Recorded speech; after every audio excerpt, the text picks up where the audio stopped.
Hello friends, तो पहले part में हमने ये बेल बनाना सीखी थी। अब हम इसको कैसे अटैच करते हैं वो बताते हैं। सबसे पहले हम यहाँ पे बना लेंगे एक नॉट और हम यहाँ पे बनाएंगे टोटल 25 चेन।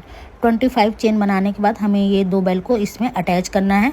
तो यहाँ मैंने 25 चेन बना ली है। अब हम पहली बेल को लेंगे और उसमें क्रोशिया की मदद से कुछ इस तरह से इसको निकालना है और यहाँ पे एक नॉट बना लेना है और इसी तरह से हमें दूसरी तरफ भी दूसरी बेल को अटैच कर लेना है। इस तरह से हमने यहाँ पे इस बेल को अटैच कर लिया है। इसी तरह के हमें दो पेयर और चाहिए, यानी दो बेल के लिए भी हमें 25 चेन का से हमें इसको अटैच करना है। अब उसके बाद हम क्या करना है, हमें फिर से एक नॉट बनाना है। अब हम यहाँ पे बनाएंगे 20 चेन। 20 चेन बनाने के बाद हम जो लास्ट बेल बची थी उसको हम सबसे नीचे ज्वाइन कर लेंगे, जैसे हमने पहले वाली बेल को अटैच किया था क्रोशिया की मदद से। कुछ इस तरह से हमें इसको अटैच कर लेना है और उसके बाद अब हम ये जो दो बेल बची है इनको इसमें लगाएंगे।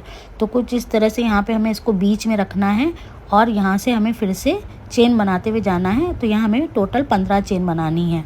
15 चेन बनाने के बाद अब हम दूसरा वाला भी इसमें ज्वाइन कर लेंगे और ज्वाइन करने के बाद अब हम बनाएंगे यहाँ पे 35 चेन।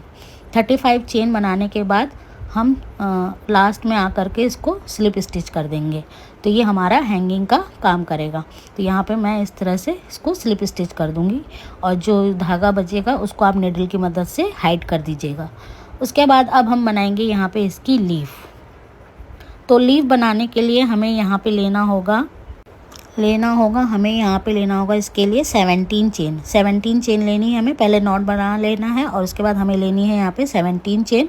17 चेन बनाने के बाद हम यहाँ पे बनाएंगे, पहली चेन में हम बनाएंगे सिंगल क्रोशिया, दूसरे में बनाएंगे हम हाफ डबल क्रोशिया और तीसरी चेन में हम बनाएंगे डबल क्रोशिया और चौथी चेन में हम बनाएंगे ट्रिपल क्रोशिया। फिर उसके बाद ट्रिपल क्रोशिया बनाने के बाद हम फिर से डबल क्रोशिया बनाएंगे, फिर हाफ डबल क्रोशिया और फिर सिंगल क्रोशिया और फिर लास्ट में हम कर देंगे स्लिप स्टिच। फिर उसके बाद हम एक चेन लेंगे और एक चेन को स्किप करते हुए हम दूसरी चेन से फिर से स्लिप स्टिच करेंगे और फिर से single crochet, half double crochet, फिर डबल क्रोशिया, फिर ट्रिपल क्रोशिया, फिर से डबल क्रोशिया, फिर हाफ डबल क्रोशिया और सिंगल क्रोशिया करते हुए हम लीफ तैयार करेंगे। जिस तरह से हमने इस साइड को किया है उसी तरह से हम यहाँ पे दूसरा भी कर लेंगे।